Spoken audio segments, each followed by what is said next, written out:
ನಮಸ್ಕಾರ ಸ್ನೇಹಿತರೆ, ಹಂಸ ಯೂಟ್ಯೂಬ್ ಚಾನೆಲ್ಗೆ ಸ್ವಾಗತ. ನಾನು ಬಾಲಕೃಷ್ಣ. ಇವತ್ತು ಉಡುಪಿ ಹತ್ತಿರ ಇರುವಂಥ ಹರಿಕಂಡಿಗೆ ಅನ್ನೋ ಸ್ಥಳಕ್ಕೆ ಬಂದಿದ್ದೀನಿ. ಈ ಹರಿಕಂಡಿಗೆ ಅನ್ನೋದು ಮಹಾಲಸ ನಾರಾಯಣಿ ದೇವಿ ಕ್ಷೇತ್ರ. ಇದು ಸುಮಾರು ಉಡುಪಿಯಿಂದ 22 ಕಿಲೋಮೀಟ್ರ್ ದೂರದಲ್ಲುಂಟು. ನಾನು ಇಲ್ಲೇ ಹತ್ತಿರ ಶಿರೂರಿಗೆ ಬಂದಿದ್ದೆ.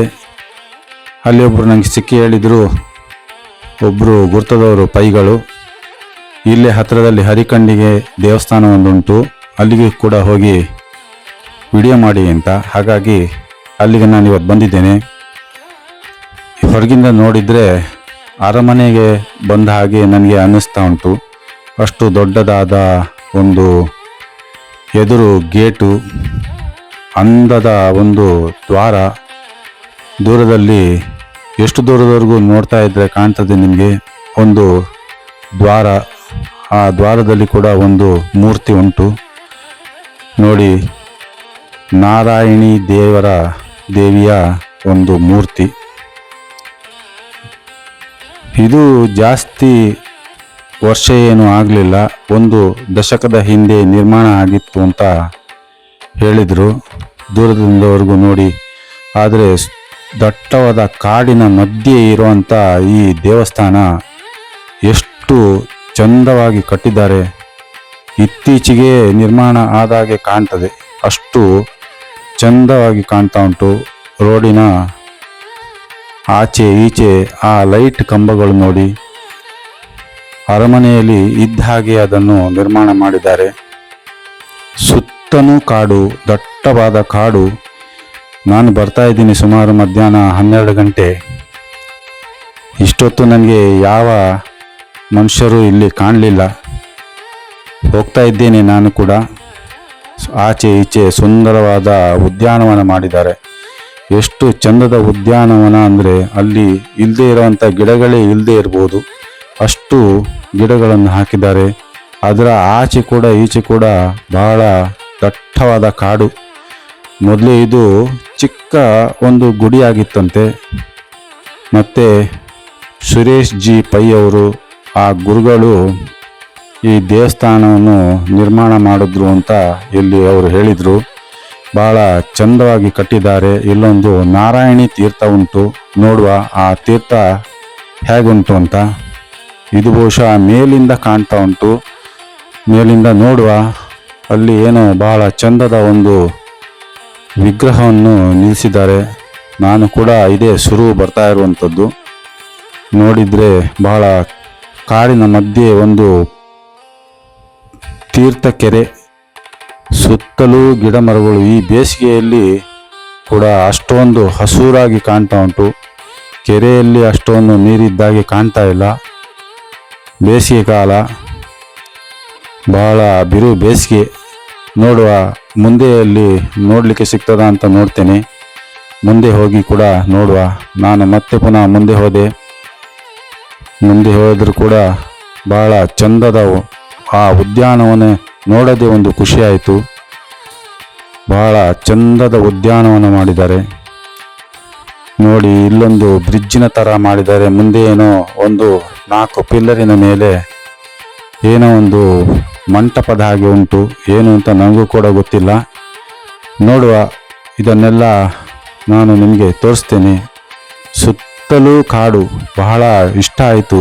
ಸೌಂದರ್ಯ ಪ್ರಿಯರಿಗೆ, ಪ್ರಕೃತಿ ಪ್ರಿಯರಿಗೆ ಭಾರಿ ಇಷ್ಟ ಆಗ್ಬೋದು ಈ ಸ್ಥಳ. ಬಹಳ ಚಂದ ಉಂಟು. ಒಳ್ಳೆ ರೀತಿಯ ಇದನ್ನು ಮೇಂಟೆನೆನ್ಸ್ ಮಾಡಿದ್ದಾರೆ. ಇಲ್ಲಿ ಕೂಡ ಮತ್ತೆ ಮೆಟ್ಲುಂಟು. ಬಹುಶಃ ದೂರದಲ್ಲಿ ಕಾಣ್ತಾ ಇರೋದು ಮಂದಿರ ಇರಬಹುದು. ಅದನ್ನು ನಾವು ನೋಡುವ.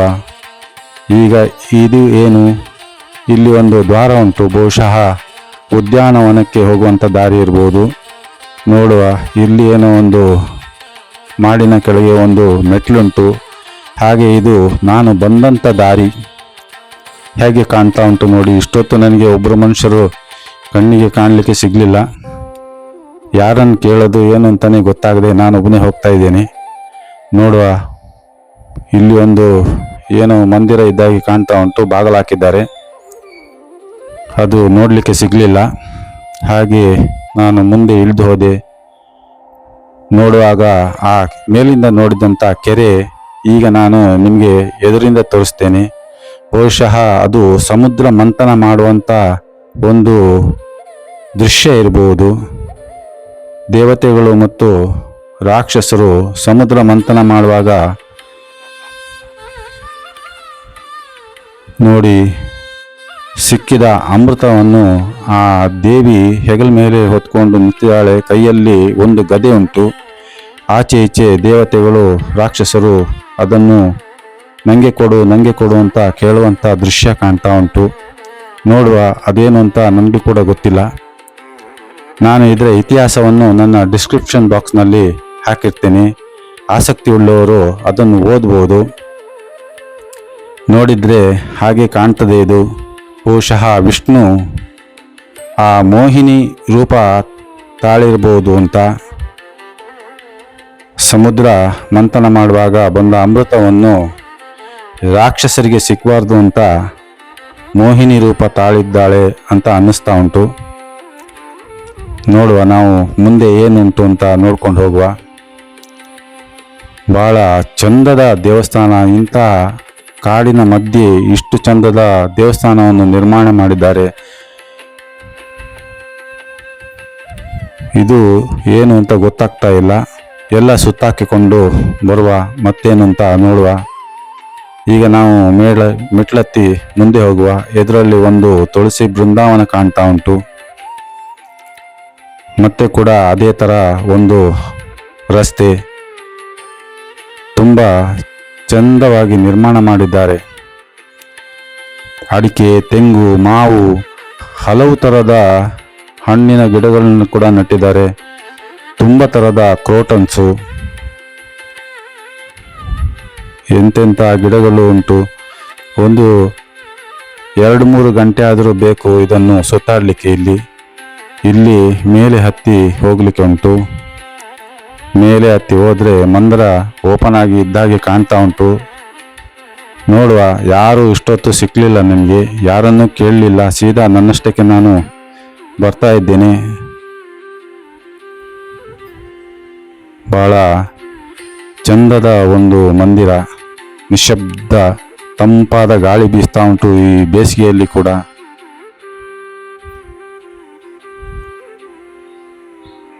ಮೋಡದ ವಾತಾವರಣ ಉಂಟು. ಇಷ್ಟು ಚಂದದ ಉದ್ಯಾನದ ನಡುವಿನಲ್ಲಿ ಒಂದು ಮಂದಿರ ನಿರ್ಮಾಣ ಮಾಡಿದ್ದಾರೆ. ಮಂದಿರದ ಬಾಗಿಲು ಕೂಡ ಒಳಗೆ ಉಂಟು.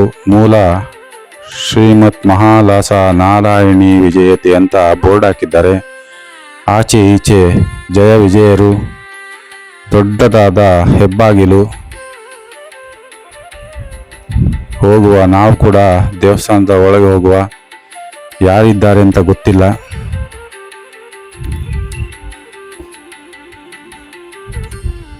ಇದು ದೇವರ ಗರ್ಭಗುಡಿ. ಇಲ್ಲಿ ಒಬ್ಬರು ಅಮ್ಮ ಕೂತಾಗೆ ಕಾಣ್ತಾ ಉಂಟು. ಯಾರು ಕಾಣ್ತಾ ಇಲ್ಲ. ನಾನು ಹತ್ತಿರ ಬಂದೆ. ಗರ್ಭಗುಡಿಯ ಎದುರಲ್ಲಿ ನಿಂತೇನೆ. ಅಲ್ಲಿ ಕೂಡ ಒಂದು ಸ್ಟೀಲಿನ ಗೇಟ್ ಹಾಕಿದ್ದಾರೆ. ದೇವರನ್ನು ತೋರಿಸುವ ಪ್ರಯತ್ನ ಮಾಡ್ತೀನಿ. ಆ ಗ್ರಿಲ್ಲಿನ ಮಧ್ಯೆ ಎಷ್ಟು ಕಾಣ್ತದೆ ಅಂತ ಗೊತ್ತಿಲ್ಲ. ಮಹಾಲಸ ನಾರಾಯಣಿ ದೇವಿ ಅಮ್ಮನವರು 4 ಕೈಯನ್ನು ಇಟ್ಕೊಂಡಿರುವಂಥ ಅಮ್ಮ ನಿಮಗೆ ಕಾಣ್ತಾ ಇರ್ಬೋದು. ಬಹಳ ಸುಂದರವಾದ ಮೂರ್ತಿ ಆ ಗ್ರಿಲ್ಲಿನ ಮಧ್ಯದಲ್ಲಿ ಕಾಣ್ತಾ ಉಂಟು. ಒಳಗೆ ಲೈಟ್ ಏನೂ ಇಲ್ಲ. ಯಾರೋ ಭಟ್ರು ಬಂದು ಲೈಟ್ ಹಾಕಿದ್ರು. ಬಹುಶಃ ನಾ ಬಂದದನ್ನು ನೋಡಿದ್ರು ಅಂತ ಕಾಣ್ತದೆ. ಅವರು ಲೈಟ್ ಹಾಕಿ ನೋಡಿ ಎಷ್ಟು ಈಗ ಚಂದವಾಗಿ ಕಾಣ್ತದೆ. ಭದ್ರತೆಯಿಂದಾಗಿ ಅಲ್ಲಿ ಬೀಗ ಹಾಕಿದ್ದಾರೆ. ಎಷ್ಟು ಚಂದದ ಮೂರ್ತಿ, ಸುಂದರವಾದ ಮೂರ್ತಿ. ನಿಮಗೆಲ್ಲ ಕಾಣಿಸಿರ್ಬೋದು ಅಂತ ಅಂದ್ಕೊಂಡಿದ್ದೀನಿ. ಹಾಗೆ ಭಟ್ರು ದೇವಸ್ಥಾನದ ಎದುರೇ, ಅಲ್ಲಿ ಗರ್ಭಗುಡಿಯ ಎದುರೇ ಕೂತರು. ನನ್ನನ್ನು ಕರೆದ್ರು. ಗಂಧ ಪ್ರಸಾದ ಎಲ್ಲವನ್ನು ಕೊಟ್ಟರು. ಒಂದು 2-3 ಪುಸ್ತಕ ಸಹ ನನ್ನ ಕೈಲಿ ಕೊಟ್ಟರು. ಇದನ್ನು ಇಟ್ಕೊಳ್ಳಿ ದೇವರ ಪ್ರಸಾದ ಅಂತ. ಅದನ್ನು ನಾನು ಸ್ವೀಕಾರ ಮಾಡಿದೆ. ಮತ್ತೆ ಹೇಳಿದರು, ಆಚೆ ಬದಿ ಈಚೆ ಬದಿ ಮತ್ತಷ್ಟು ಗುಡಿಗಳು ದೇವರುಗಳು ಇದ್ದಾರೆ, ಅದನ್ನೆಲ್ಲ ನೀವು ವಿಡಿಯೋ ಮಾಡ್ಬೋದು, ಇಲ್ಲಿ ಏನು ತೊಂದರೆ ಇಲ್ಲ ಅಂತ. ನನಗೆ ಭಾಳ ಖುಷಿಯಾಯಿತು. ನಾನು ಮೊದಲೇ ಯಾರ ಪರ್ಮಿಷನ್ನು ತಗೊಳ್ಳದೆ ಬಂದಿದ್ದೆ. ಇಲ್ಲಿ ಒಂದು ಪುಸ್ತಕ ಭಂಡಾರ ಉಂಟು. ತಾವೆಲ್ಲ ಇಲ್ಲಿಗೆ ಭೇಟಿ ಕೊಟ್ಟಾಗ ಪುಸ್ತಕಗಳನ್ನು ನೀವು ತಗೊಳ್ಬೋದು. ಇದು ದೇವರ ಗುಡಿಯ ಸುತ್ತ ಬಂದಿದೆ. ನಾನು ಹೊರಗೆ ಬಂದು ನೋಡಿದೆ. ಇದು ಗರ್ಭಗುಡಿಯ ಒಂದು ದೃಶ್ಯ. ಎಷ್ಟು ಚಂದದ ಪೇಂಟ್ ಮಾಡಿದ್ದಾರೆ. ನಿಶಬ್ದ ವಾತಾವರಣ, ಯಾವ ಜನಸಂಖ್ಯೆಯೂ ಇಲ್ಲಿಲ್ಲ. ಬಹಳಷ್ಟು ಸ್ಥಳ ಉಂಟು. ಬಹಳಷ್ಟು ವಸ್ತುಗಳನ್ನು ಇಲ್ಲಿಟ್ಟಿದ್ದಾರೆ. ಪುಸ್ತಕಗಳು, ಪೂಜೆಗೆ ಬೇಕಾದಂಥ ವಸ್ತುಗಳು ಎಲ್ಲವನ್ನು ಇಲ್ಲಿ ಶೇಖರಣೆ ಮಾಡಿಟ್ಟಿದ್ದಾರೆ. ಬಹಳ ವಿಶಾಲವಾದ ಒಂದು ದೇವಸ್ಥಾನ. ಮತ್ತೆ ನಾನು ಕೆಳಗೆ ಹೊರಗೆ ಇಳಿದು ಬಂದು ಮುಂದೆ ಹೊರಟೆ. ಬಹಳ ಆ ಹಸಿರಿನ ನಡುವೆ ಎಷ್ಟೊಂದು ಗುಡಿಗಳು ಉಂಟು ಅಂತ ನೋಡಿಕೊಂಡು ಬರುವ ಅಂತ. ಹಾಗೆ ಉದ್ಯಾನವನವನ್ನು ನೋಡಬೇಕು ಅಂತ ಅನಿಸ್ತು. ಅದನ್ನು ಕೂಡ ನೋಡಿಕೊಂಡು ಬಂದೆ. ಎಲ್ಲನೂ ನಾನು ಬರ್ತಾ ಎಡಗಡೆ ಬದಿಯಲ್ಲಿ ಹಲವಾರು ಗುಡಿಗಳು ಉಂಟು. ನೋಡುವ, ಒಂದೊಂದಕ್ಕೆ ಹೋಗುವ. ಯಾವ ಭಗವಂತನನ್ನು ಸ್ಥಾಪನೆ ಮಾಡಿದ್ದಾರೆ ಅಂತ ಗೊತ್ತಿಲ್ಲ. ಸುರಿಗೆ ಒಂದು ಸಿಕ್ತು.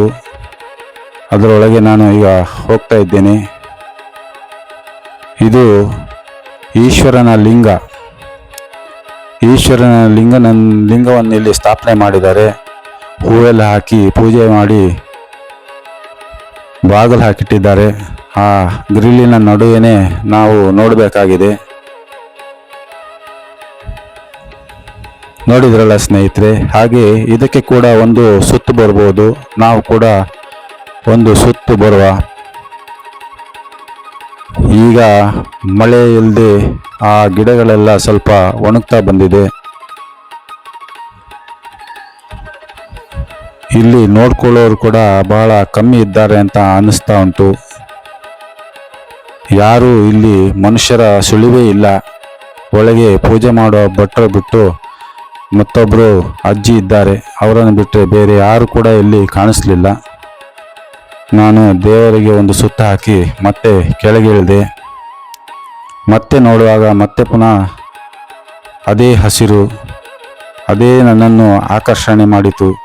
ಇಷ್ಟು ಹಸಿರಾಗಿದೆ. ನೀರು ಹಾಕೋರು ಇಲ್ಲದೇ ಇದ್ದರೂ ಆ ಸುಂದರವಾಗಿ ಕಂಗೊಳಿಸ್ತಾ ಉಂಟು ಆ ಹಸಿರಿನ ಗಿಡಗಳು. ಮತ್ತೊಂದೇನೋ ಸಿಕ್ಕಿತು. ಮತ್ತೊಂದು ಗೇಟಿನೊಳಗೆ ನಾನು ಬಂದೆ. ದೂರದಲ್ಲಿ ನೋಡಿದರೆ ಯಾವುದೋ ಗುರುಗಳ ಒಂದು ಮೂರ್ತಿ ಇದ್ದಾಗೆ ಕಾಣ್ತಾ ಉಂಟು. ದೂರದಲ್ಲಿ ನೋಡಿದರೆ ನನಗೆ ಅದು ಶ್ರೀ ಗುರು ರಾಘವೇಂದ್ರ ಸ್ವಾಮಿಗಳ ಮೂರ್ತಿ ಹಾಗೆ ಕಾಣಿಸ್ತಾ ಇತ್ತು. ಆದರೆ ಅದು ರಾಘವೇಂದ್ರ ಸ್ವಾಮಿಗಳ ಮೂರ್ತಿ ಹೌದಾ ಅಲ್ವಾ ಅಂತ ಗೊತ್ತಿಲ್ಲ. ಬಹುಶಃ ಈ ಮಂದಿರವನ್ನು ನಿರ್ಮಾಣ ಮಾಡಿದಂಥ ಗುರುಗಳು ಇರಬಹುದು. ನೋಡಿ, ಸೇಮ್ ನೋಡಲಿಕ್ಕೆ ರಾಘವೇಂದ್ರ ಸ್ವಾಮಿಗಳು ಇದ್ದಾಗೆ ಇದ್ದಾರೆ. ಹಿಂದೆ ಕೂಡ ಒಂದು ಕೃಷ್ಣನ ಮೂರ್ತಿ ಉಂಟು. ಬಹುಶಃ ಅದು ರಾಘವೇಂದ್ರ ಸ್ವಾಮಿಗಳದ್ದ ಅಥವಾ ಈ ಮಠ ನಿರ್ಮಾಣ ಮಾಡಿದವ್ರದ ಅಂತ ಗೊತ್ತಿಲ್ಲ. ಇಲ್ಲಿ ಒಂದು ಮ್ಯೂಸಿಯಂ ಮಾಡಿದ್ದಾರೆ. ಬಹಳ ಚಂದದ ಮ್ಯೂಸಿಯಂ. ಬಂದವರಿಗೆ ನೋಡಲಿಕ್ಕೆ ಬಹಳ ಖುಷಿಯಾಗ್ಬೋದು. ಸುಂದರವಾದ ಮಣ್ಣಿನ ಗೊಂಬೆಗಳು, ಹಾಗೆ ಹಳೆಯ ಕಲ್ಲಿನ ಪ್ರತಿಮೆಗಳು ಕೂಡ ಇಲ್ಲಿ ಉಂಟು. ಸುಂದರವಾದ ಒಂದೊಂದು ಗೊಂಬೆಗಳು, ಹಲವಾರು ಮೂರ್ತಿಗಳು ಕೂಡ ಇಟ್ಟಿದ್ದಾರೆ. ಬಹಳ ಹಳೆಯ ಕಾಲದ ಒಂದು ಮೂರ್ತಿಗಳು. ಇಲ್ಲಿ ಒಂದು ಗರುಡನ ಮೂರ್ತಿ ಉಂಟು. ಅದು ಬಹಳ ಆಕರ್ಷಣೀಯವಾಗಿತ್ತು. ಆದರೆ ಯಾವುದು ಮುಟ್ಲಿಕ್ಕೆ ಇಲ್ಲ. ದೂರದಲ್ಲಿ ನೋಡಬಹುದು. ಇಲ್ಲಿ ಶೇಷಶಯನ, ಹಾಗೆ ಚಿಕ್ಕ ಚಿಕ್ಕ ಮೂರ್ತಿಗಳು. ಒಂದು ಗಣಪತಿಯ ಹಳೆಯ ಕಾಲದ ಒಂದು ಮೂರ್ತಿಯನ್ನು ಕೂಡ ಮಾಡಿಟ್ಟಿದ್ದಾರೆ. ಮೇಲೆ ಕೂಡ ಹಲವಾರು ಮೂರ್ತಿಗಳು ಇದ್ದುವು. ಆ ಬೆಳಕಿನ ಅಭಾವದಿಂದ ಅಷ್ಟೊಂದು ಸರಿಯಾಗಿ ಕಾಣ್ತಾ ಇಲ್ಲ. ಎಷ್ಟು ಸಾಧ್ಯವೋ ನಿಮಗೆ ಅಷ್ಟು ತೋರಿಸುವ ಪ್ರಯತ್ನ ಮಾಡಿದ್ದೇನೆ. ಆ 1-2 ಫೀಟ್ ಅಗಲದ ಒಂದು ಶೋಕೇಸ್ನೊಳಗೆ ಹಲವಾರು ಮೂರ್ತಿಗಳನ್ನು ಇಟ್ಟಿದ್ದಾರೆ. ಬಹುಶಃ ಇದು ಈ ದೇವಸ್ಥಾನಕ್ಕೆ ಸಂಬಂಧಪಟ್ಟಂಥದ್ದು ಅಂತ ಕಾಣ್ತದೆ. ಇಲ್ಲಿ ಕೂಡ ಒಂದು ಮೂರ್ತಿ ಇಟ್ಟಿದ್ದಾರೆ. ಅದರ ಮೇಲೆ ಒಂದು ನಟರಾಜನ ಮೂರ್ತಿ ಕೂಡ ಉಂಟು. ಬಹಳ ಆಕರ್ಷಣೀಯವಾಗಿತ್ತು. ಬಹಳ ಹಳೆಯ ಮೂರ್ತಿ. ಆ ಬೆಳಕಿನ ಅಭಾವದಿಂದಾಗಿ ಅದು ನಾನು ಬದಿಯಲ್ಲಿ ನೋಡಬೇಕಾಗಿ ಬಂತು. ಮತ್ತೆ ನಾವು ಇಳಿದು ಮತ್ತೊಂದು ಗುಡಿ ಉಂಟು ನೋಡುವ, ಅದನ್ನು ಹೊರಟೆ. ಮತ್ತೊಂದು ಗುಡಿ ಅದರ ಬದಿಯಲ್ಲೇ ಉಂಟು.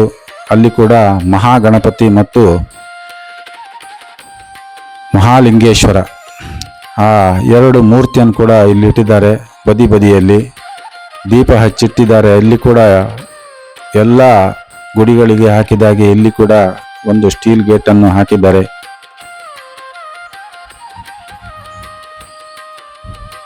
ನೋಡಿ ಗಣಪತಿಯ ಮೂರ್ತಿ ಎಷ್ಟು ಚಂದದ ಮೂರ್ತಿ. ಇಲ್ಲಿ ಕೂಡ ನಾವು ಒಂದು ಸುತ್ತು ಬರಬಹುದು ದೇವರಿಗೆ. ಹಾಗೆ ಆ ಒಂದು ಸುತ್ತನ್ನು ನಾನು ಕೂಡ ಹಾಕಲಿಕ್ಕೆ ಹೊರಟೆ.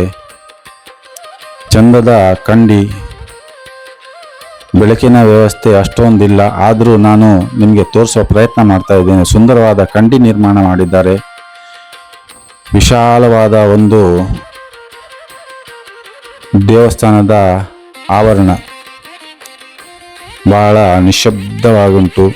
ನನ್ನನ್ನು ಬಿಟ್ಟರೆ ಈ ದೇವರು ಮಾತ್ರ ಇಲ್ಲಿ. ಮಹಾಲಿಂಗೇಶ್ವರನ ದರ್ಶನ ಆಯಿತು ಅಂತ ಅಂದ್ಕೊಳ್ತೀನಿ ನಿಮಗೆಲ್ಲ. ಅಲ್ಲಿ ಒಂದು ಲಿಂಗದ ಕೆಳಗೆ ಒಂದು ಪಾತ್ರೆ ಇಟ್ಟಿದ್ದಾರೆ. ಈಶ್ವರನಿಗೆ ಅಭಿಷೇಕ ಮಾಡಿದಂಥ ನೀರು ಹೊರಗೆಲ್ಲೂ ಹೋಗೋದಿಲ್ಲ, ಆ ಪಾತ್ರೆಗೆ ಬೀಳ್ತದೆ. ಯಾಕೆಂದರೆ ಅಭಿಷೇಕ ಮಾಡಿರುವಂಥ ಪಂಚಾಮೃತ ಬಹಳ ವಿಶೇಷವಾದದ್ದು. ಅದನ್ನು ಯಾರು ತುಳಿಬಾರ್ದು ಅನ್ನೋ ದೃಷ್ಟಿಯಿಂದ ಎಲ್ಲರಿಗೂ ಅದು ತೀರ್ಥ ರೂಪದಲ್ಲಿ ಅದನ್ನು ಕೊಡ್ತಾರಂತೆ. ವಿಶೇಷ ದಿನಗಳಲ್ಲಿ ಬಹಳಷ್ಟು ಅಭಿಷೇಕ ಮಾಡುವಂಥ ಕ್ಷೀರಾಭಿಷೇಕ, ಹಾಗೆ ಪ್ರತಿಯೊಂದು ತುಪ್ಪ, ಹಾಗೆ ಜೇನುತುಪ್ಪ, ಸಕ್ಕರೆ, ಬಾಳೆಹಣ್ಣಿನಿಂದ ಅಭಿಷೇಕ ಮಾಡ್ತಾರಂತೆ. ಹಾಗಾಗಿ ಅದು ವೇಸ್ಟ್ ಆಗಬಾರ್ದು ಅನ್ನೋ ದೃಷ್ಟಿಯಿಂದ ಅದಕ್ಕೊಂದು ಪಾತ್ರೆ ಇಟ್ಟಿದ್ದಾರೆ. ನನಗೆ ಸಹ ಕೂಡ ಬಹಳ ಖುಷಿ ಆಯಿತು. ನೋಡಿ ಎಷ್ಟು ವಿಶಾಲವಾದ ಆ ದೇವಸ್ಥಾನದ ಒಂದು ಪರಿಸರ. ಎತ್ತರವಾದ ಪ್ರದೇಶದಲ್ಲಿ ಕೂಡ ಉಂಟು. ಯಾವುದೇ ರೀತಿಯಾದ ಗದ್ದಲ ಇಲ್ಲ. ನಾನು ಕೂಡ ಒಂದು 5 ನಿಮಿಷ ಅಲ್ಲಿ ಕುಳಿತು ಮತ್ತೆ ಎದ್ದು ಬಂದೆ. ಹಾಗೆ ಮತ್ತೊಂದು ಬದಿಯಲ್ಲಿ ಆ ಗುರುಗಳು ಇದ್ದಂಥ ಆ ಒಂದು ಕೋಣೆಯನ್ನೇ ಉದ್ದವಾಗಿ ನಿರ್ಮಾಣ ಮಾಡಿದ್ದಾರೆ. ಈ ಬದಿಯಲ್ಲಿ ವಿಠ್ಠಲ ಮಹಾಮಾಯಿ ವಿಗ್ರಹ ಕಾಣ್ತಾ ಉಂಟು. ಹೌದು, ಅದು ವಿಠ್ಠಲ ಮಹಾಮಾಯಿ ದೇವರ ವಿಗ್ರಹ. ಅದೇ ಕೂಡ ಏನೋ ಮೆಶ್ಶಿನ ಒಂದು ಕವರ್ ಮಾಡಿದ್ದಾರೆ. ಒಳಗೆ ಏನೋ ಸಪೂರದಲ್ಲಿ ಒಂದು ಕೋಣೆ ಮಾಡಿದ್ದಾರೆ ಉದ್ದಕ್ಕೆ. ಅಲ್ಲಿ ಋಷಿ ಮುನಿಗಳು ಎಲ್ಲ ಒಂದು ಕೂತಿದ ಹಾಗೆ ಒಂದು ಗೊಂಬೆಯ ಆಕಾರವನ್ನು ಮಾಡಿಟ್ಟಿದ್ದಾರೆ. ಏನೋ ಒಂದು ರೀತಿಯಾದ ಕತೆ ಹೇಳುವ ಹಾಗೆ ಉಂಟು ಅಂತ ಕಾಣ್ತದೆ. ಸಾಧ್ಯ ಆದರೆ ಅಲ್ಲಿರುವ ಕಂಡಿಗಳಲ್ಲಿ ನಾನು ತೋರಿಸುವ ಪ್ರಯತ್ನ ಮಾಡ್ತೇನೆ. ನಿಮಗೇನಾದ್ರು ಅನ್ನಿಸಿದ್ರೆ ಅದನ್ನು ಕಮೆಂಟ್ ಬಾಕ್ಸ್ನಲ್ಲಿ ಹಾಕಿ. ಯಾರಾದರೂ ಇಲ್ಲಿ ಭೇಟಿ ಕೊಟ್ಟರೆ ಹೇಗಿತ್ತು, ನಿಮಗೆ ಹೇಗನ್ನಿಸ್ತು ಅಂತಲೂ ಕೂಡ ಕಮೆಂಟ್ ಬಾಕ್ಸ್ನಲ್ಲಿ ಹಾಕಿ. ನೋಡಿ ಸ್ನೇಹಿತರೆ, ಆ ಕಂಡಿಯ ಆ ಒಂದು ಸಪುರ ಜಾಗದಲ್ಲೇ ನಾನು ನಿಮಗೆ ತೋರಿಸುವ ಪ್ರಯತ್ನ ಮಾಡ್ತಾ ಇದ್ದೇನೆ. ಆ ಸಣ್ಣ ಸಣ್ಣ ಗೊಂಬೆಗಳು ಆ ವಿಠ್ಠಲನ ದರ್ಶನಕ್ಕೆ ಬಂದಾಗೆ ಕಾಣ್ತದೆ. ಆ ಥರ ಒಂದು ರೀತಿಯಾದ ಕತೆ ಹೇಳುವ ರೀತಿಯಲ್ಲಿ ಅದನ್ನು ಇಲ್ಲಿ ಇಟ್ಟಿದ್ದಾರೆ. ಎಲ್ಲ ಭಕ್ತರು ಪಂಢರಾಪುರಕ್ಕೆ ಬರುವ ಹಾಗೆ ಅದನ್ನು ಮಾಡಿದ್ದಾರೆ ಅಂತ ಅನ್ನಿಸ್ತದೆ ನನಗೆ. ಜನಗಳೆಲ್ಲ ಭಜನೆ ಮಾಡಿಕೊಂಡು ಪಂಢರಾಪುರಕ್ಕೆ ಬರುವಂಥ ಒಂದು ಸನ್ನಿವೇಶ ಇರಬಹುದು. ಆದರೆ ಅದು ಸರಿಯಾಗಿ ಕಾಣ್ತಾ ಇಲ್ಲ. ಯಾಕೆಂದರೆ ಮಧ್ಯದಲ್ಲಿ ಚಿಕ್ಕ ಚಿಕ್ಕ ಕಂಡಿಗಳು, ಒಳಗೆ ಬಹಳ ಚಂದದ ಒಂದು ಸೀನ್ಸನ್ನು ಕೂಡ ಹಾಕಿದ್ದಾರೆ. ಚಿತ್ರಪಟವನ್ನು ಕೂಡ ಹಾಕಿದ್ದಾರೆ. ನೋಡಿ, ಆ ವಿಠ್ಠಲನ ದರ್ಶನಕ್ಕೆ ಬರುವಂಥ ದಾರಿ ಇದು.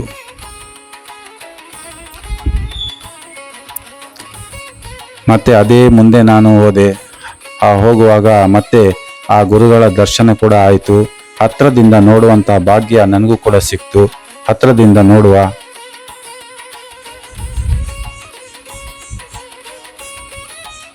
ಎರಡು ದನದ ಮೂರ್ತಿ ಕೂಡ ಹೋಗ್ತಾ ಉಂಟು ಅವರ ಹಿಂದೆ.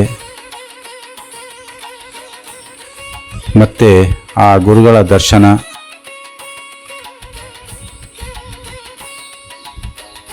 ಇಲ್ಲಿ ಕೂಡ ಸುತ್ತ ಹಾಕ್ಬೋದು ಅಂತ ಅನ್ಕೊಂಡೆ, ಆದರೆ ಆ ವ್ಯವಸ್ಥೆ ಇರಲಿಲ್ಲ.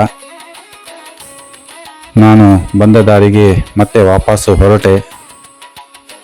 ಬಹಳ ಚಂದದ ಒಂದು ಮಂದಿರ, ಆದರೆ ಜನ ಮಾತ್ರ ಬಹಳ ವಿರಳವಾಗಿ ಕಾಣ್ತಾ ಇದ್ದಾರೆ.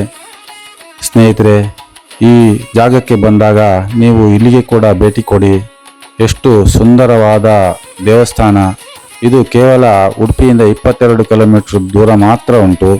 ಬಹಳ ಸುಂದರವಾದ ಕಾಡಿನ ಮಧ್ಯೆ ಇರುವಂಥ ಈ ಮಂದಿರ ಇಷ್ಟು ಚಂದ ಉಂಟು ಅಂತ ನನಗೂ ಕೂಡ ಗೊತ್ತಿರಲಿಲ್ಲ. ಇಲ್ಲೊಂದು ನವಗ್ರಹ ಮಂದಿರ ಉಂಟು, ನೋಡುವ, ಅಲ್ಲಿ ಕೂಡ ನಾವು ಹೋಗುವ.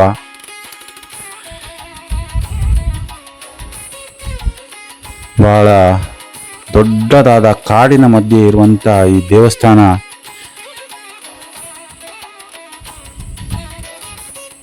ನೋಡಿ. ಹಿಂದೆ ಎಲ್ಲ ನಿಮಗೆ ಕಾಡು ಕಾಣ್ತಾ ಇರ್ಬೋದು. ಮೇಲೆತ್ತಿ ನವಗ್ರಹ ವೀಕ್ಷಣೆ ಮಾಡಲಿಕ್ಕೆ ಬಂದೆ. ಅಲ್ಲಿ ಕೂಡ ಗೇಟ್ ಹಾಕಿದ್ದಾರೆ. ನೋಡುವ, ಆ ಗೇಟಿನ ಮಧ್ಯೆ ಎಷ್ಟು ಕಾಣಿಸ್ತದೆ ಅಂತ ಗೊತ್ತಿಲ್ಲ, ನಿಮಗೆ ಕೂಡ ಕಾಣಿಸ್ಬೋದು ನೋಡಿ. ಇದು ನವಗ್ರಹ ಪೀಠ. ಪೂಜೆ ಮಾಡಿ ಬಾಗಿಲಾಕಿ ಹೋಗಿದ್ದಾರೆ. ಒಬ್ಬರೇ ಒಬ್ಬರು ವಯಸ್ಸಾದ ಭಟ್ರಿದ್ದಾರೆ. ಅವರು ಪೂಜೆ ಮಾಡಿ ಮುಖ್ಯ ಮಂದಿರದಲ್ಲಿ ಇದ್ದಾರೆ. ಅಲ್ಲಿ ಇಲ್ಲಿ ಕೂಡ ಒಂದು ಸುತ್ತು ಹಾಕ್ಬೋದು.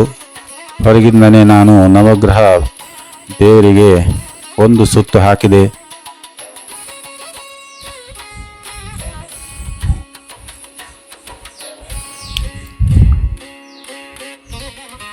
ಮತ್ತೆ ನಾವು ಹೊರಡುವ. ನೋಡಿ ಎಷ್ಟು ಸುಂದರವಾದ ಕಾಡು. ಮೊದಲೆಲ್ಲ ಇಲ್ಲಿ ಕಾಡು ಪ್ರಾಣಿಗಳು ಇದ್ವಂತೆ, ಆದರೆ ಈಗ ಸಹ ಉಂಟು ಅಂತ ಹೇಳ್ತಾರೆ. ನನ್ನ ಕಣ್ಣಿಗೆ ಏನು ಕಾಣಿಸ್ಲಿಲ್ಲ, ಹಗಲೊತ್ತಾಗಿರೋದ್ರಿಂದ. ಅಷ್ಟೇನು ಬಿಸಿಲು ಬೇರೆ, ಹಾಗಾಗಿ ರಾತ್ರಿ ಹೊತ್ತು ಬರ್ಬೋದು. ಅಂಥ ದೊಡ್ಡ ದೊಡ್ಡ ಕಾಡು ಪ್ರಾಣಿಗಳೇನಿರಲಿಕ್ಕಿಲ್ಲ, ಸಣ್ಣ ಸಣ್ಣ ಕಾಡು ಪ್ರಾಣಿಗಳು ಇರ್ಬೋದು. ಕಾಡು ಅಂದಮೇಲೆ ಪ್ರಾಣಿಗಳು ಇದ್ದೇ ಇರ್ತದೆ.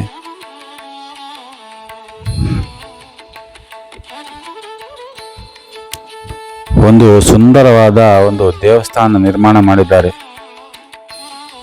ನೋಡಿ. ಎಷ್ಟು ದೂರದವರೆಗೂ ಕೂಡ ಹೋಗ್ಬೋದು.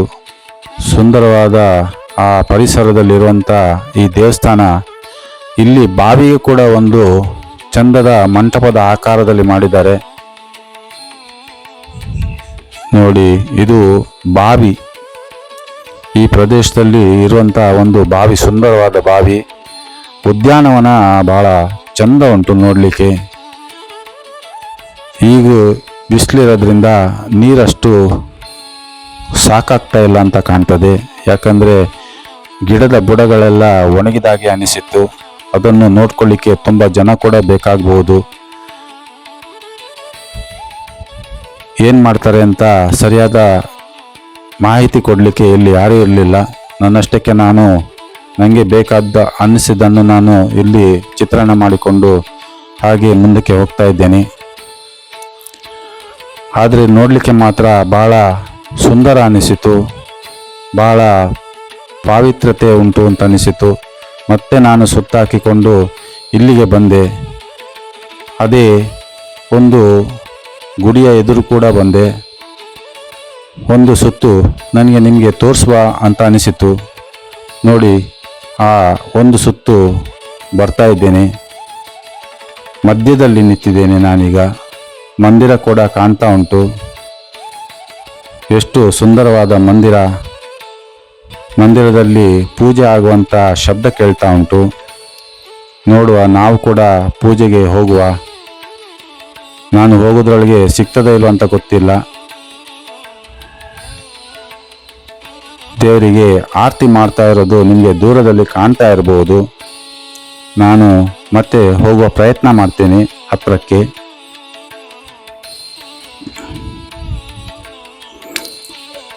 ಆ ಮಂದಿರದ ಎದುರು 2 ಆನೆಯ ಮೂರ್ತಿಗಳನ್ನು ಕೂಡ ಇಟ್ಟಿದ್ದಾರೆ. ನೋಡಿ, ಆ ದೇವಿಗೆ ಆರತಿಯನ್ನು ಮಾಡ್ತಾ ಇದ್ದಾರೆ. ಪೂಜಾ ಸಮಯ.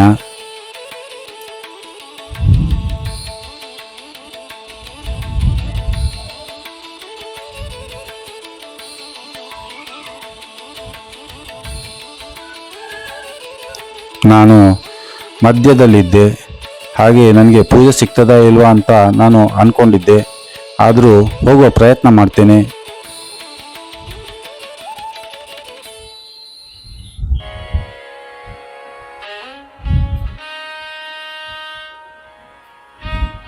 ಭಾಳ ಬೇಗ ಓಡಿಕೊಂಡು ಬಂದೆ ನಾನು. ಒಂದು ಆರತಿ ಆದರೂ ನಮಗೆ ನೋಡಲಿಕ್ಕೆ ಸಿಕ್ಕಲಿ ಅಂತ. ನಾನು ಬರುವಾಗ ನನಗೆ ಆರತಿ ಕೂಡ ಸಿಕ್ಕಿತ್ತು ಹತ್ತಿರದಲ್ಲಿ ನೋಡಲಿಕ್ಕೆ. ನೋಡಿ, ನಿಮಗೆ ಕೂಡ ಕಾಣಿಸ್ತಾ ಇರ್ಬೋದು. ನೈವೇದ್ಯ ಮಾಡಿ ದೇವರಿಗೆ ಆರತಿಯನ್ನು ಮಾಡ್ತಾ ಇದ್ದಾರೆ.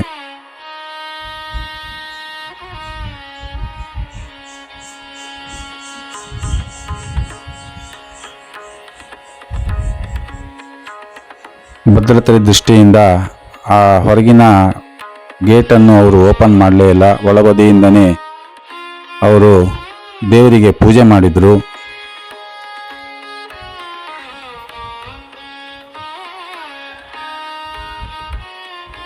ಮತ್ತೆ ಕೂಡ ನೈವೇದ್ಯ ಮಾಡಿ ಮತ್ತೆ ಕೂಡ ಆರತಿ ಮಾಡ್ತಾ ಇದ್ದಾರೆ.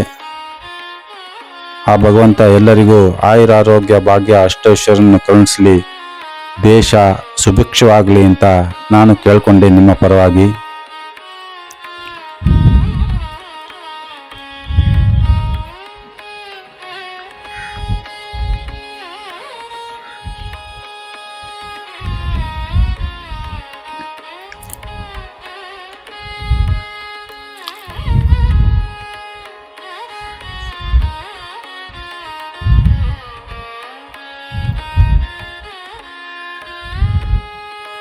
ಭಟ್ರು ಆರತಿಯನ್ನು ತಗೊಂಡು ಹೊರಗೆ ಬರ್ತಾ ಇದ್ದಾರೆ.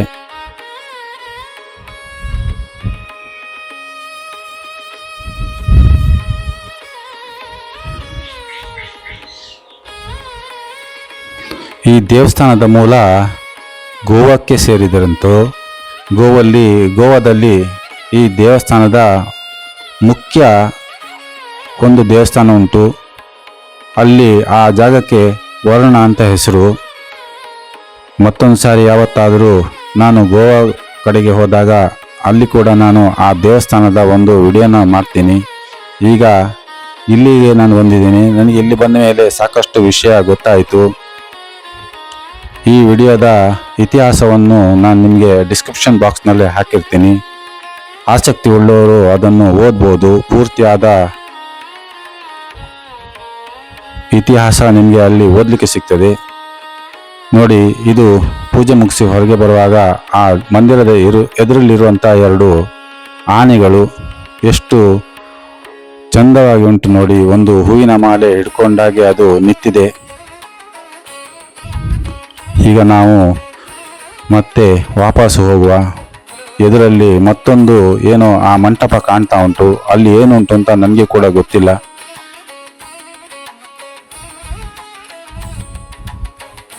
ಈ ಸುಂದರ ಪರಿಸರವನ್ನು ಬಿಟ್ಟು ಹೋಗಲಿಕ್ಕೆ ಮನಸ್ಸಾಗಲಿಲ್ಲ. ಅಷ್ಟು ಚಂದವಾದ ಒಂದು ಪಾರ್ಕ್ ಅಂತಲೇ ಹೇಳ್ಬೋದು, ಉದ್ಯಾನವನ. ನಾನು ಕೂಡ ಈಗ ಆ ಗುಡಿಯ ಮೇಲೆ ಹತ್ತಿ ಹೋಗ್ತಾ ಇದ್ದೇನೆ. ಏನು ಅಂತ ನಾವು ಕೂಡ ನೋಡುವ. ಬಹುಶಃ ಒಂದು ದೇವರ ಮೂರ್ತಿ ಇದ್ದ ಹಾಗೆ ಕಾಣ್ತಾ ಉಂಟು. ಯಾವ ದೇವರು ಅಂತ ಗೊತ್ತಿಲ್ಲ. ವೀರಾಂಜನೇಯನ ಮೂರ್ತಿ, ಮಾರುತಿ ಮುಖ್ಯ ಪ್ರಾಣನ ಮೂರ್ತಿ ಅದು. ಒಳಗೆ ವಿಷ್ಣುವಿನ ಅವತಾರ ಆಗಿರುವಂಥ ಮೋಹಿನಿ ರೂಪದಲ್ಲಿರುವಂಥ ವಿಷ್ಣು ಸಮುದ್ರ ಮಂಥನ ಮಾಡುವಾಗ ಆ ಅಮೃತ ಬಂಧದನ್ನು ಎಲ್ಲರಿಗೂ ಹಂಚಬೇಕಲ್ವಾ. ಹಾಗಾಗಿ ರಾಕ್ಷಸರು ಗಲಾಟೆ ಮಾಡ್ತಾ ಇದ್ರು, ನನಗೆ ಬೇಕು ಅಂತ.